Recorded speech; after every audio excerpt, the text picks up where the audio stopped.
CWA UPTE, University Professional Technical Employees. And it turns out that there are thousands and thousands of UC workers who are also struggling to survive, and we're also without a contract. AFSCME 3299, 20,000 workers, and the CWA UPTE workers. Welcome to WorkWeek Radio, Lisa. Thank you for having me. I'm a rank and file member of UPTE. I'm a medical interpreter at UCSF Medical Center. And one of the things we've been discussing here is privatization, the attack on public education in California. What does that have to do with what's going on in UC and the struggle of the UC workers for justice and for a good contract and good conditions? Well, what we're seeing across the board is this kind of like this push towards privatization. And one of the main things that they've been attacking, UC has been attacking workers at UC about has been the retirement issue. They've been trying to privatize our pension. There's a lot of things that have to do with that. And in relation to education is that they keep on increasing the cost of the education.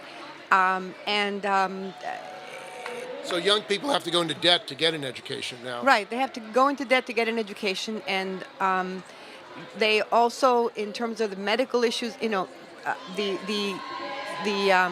costs that are related that workers have to pay in order to get medical care are also increasing, and in particular, specifically related to what is happening with UPTE is that UC wants to take away the cap on any increase in healthcare costs to the 15,000 workers who are involved in healthcare, in both RX, which is a research unit, which involves a lot of education as well.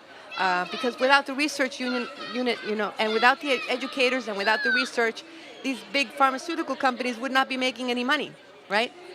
Because who trains and teaches the pharmacist and teaches the students to become top scientists and stuff like that? Who does it? It's the teachers.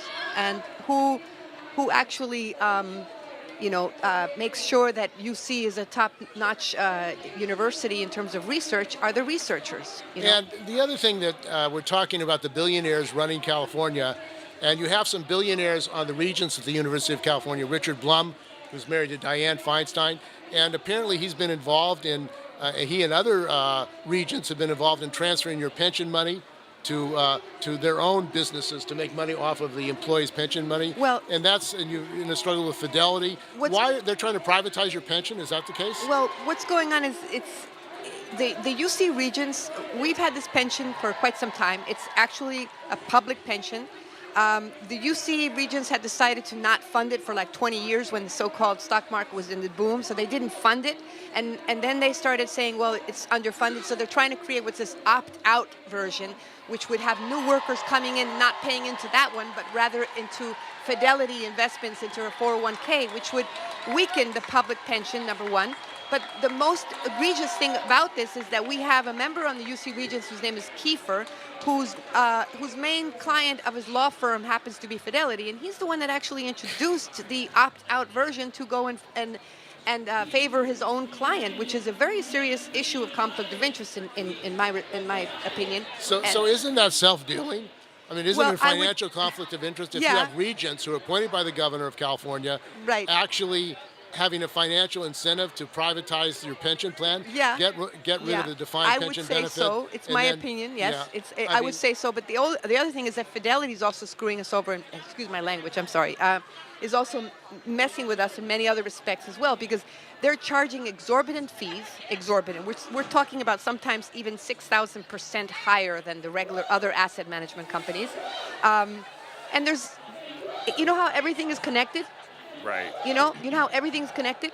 These retirement plans, even our pension plan has Fidelity charging fees. They've made, since 2006, they've made $1 billion since 2006. They've made $1 billion of from our money that went to Fidelity. So $1 billion. Wow. So how do you communicate to your members? How do you educate them on the options and some of what's happening, as you're mentioning, Fidelity making $1 billion off of that directly from you all? Where does it start with the workers and understanding more? Well, we held some interesting workshops that were carried out by someone by the name of Matthew Cunningham Cook, who is a labor researcher, and he put out a document called "Fidelity to Whom," which is a really interesting document, which basically specifies exactly how workers are being shafted by Fidelity. And that's both within our pension as well as within, especially within the so-called defined contribution plans, which are the privatized plan. When you have a defined benefit, you know what you're going to be getting at the end, right? Or you know relatively well what you're going to be getting at the end, right? But when you have a defined contribution plan, you're just putting in money, and you're the one that's running all the risks, and they're the ones that don't have no risk because they're getting their money anyways. Now, Chile, which was the country of my mother, they already did that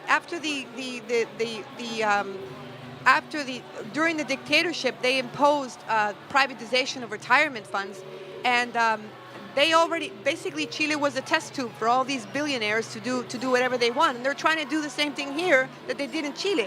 45 years later, we have teachers who were teaching for 25 years in Chile who are basically starving and out in the street in Chile because their retirement funds did not cover their risk, you know, and they were completely shafted by the privatized retirement system, you know, in Chile.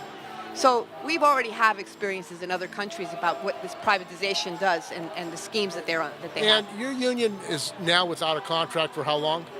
Since my union has been without a contract since October 31st, 2017, and the So we're in RFTX 2019, and your union has been without a contract for 2017. So far, we've done 2 strikes in solidarity with AFSCME, May and in October, and right now we're in the mediation process. So that's what's gonna. And why aren't you going out with the teachers in Los Angeles and Oakland? Don't you think you should have a united strike of all public workers? I couldn't answer that for you, but personally, in my opinion, the yes, question I think is, we should do if that. public workers in California don't have contracts, right? I mean, over a year now. Yeah. Why aren't they all going out together? That's a very good question. That's a very good question. I mean, they're facing the same attack on their pensions, their benefits. We're facing the Why same not attack. go out together? I mean, this is a question I think public workers need to ask. Yeah, because they're facing the same we're attack. basically the public workers that are fighting right now. We're the last stand of public workers who are unionized. We're the last stand, and if we don't make a stand, we're done for.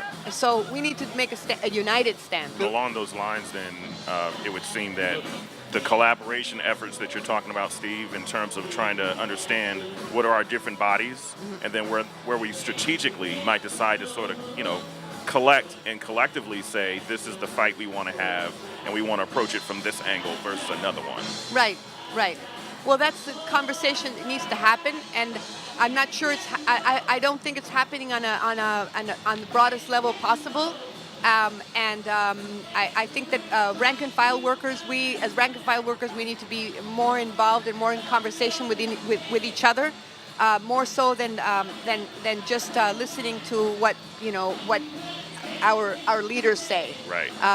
Even though some leaders might be in the right, other ones might be kind of not very correct in their strategies, but they need to be challenged, and we need to challenge them about that. Okay, well, I want to thank you for joining us on KPFA WorkWeek Radio on this rally for public education. UC is part of the fight for public education. Oh, yes. We've got to have a great education system for the workers and for the students and for the staff. So thanks for joining us. Thank you so much.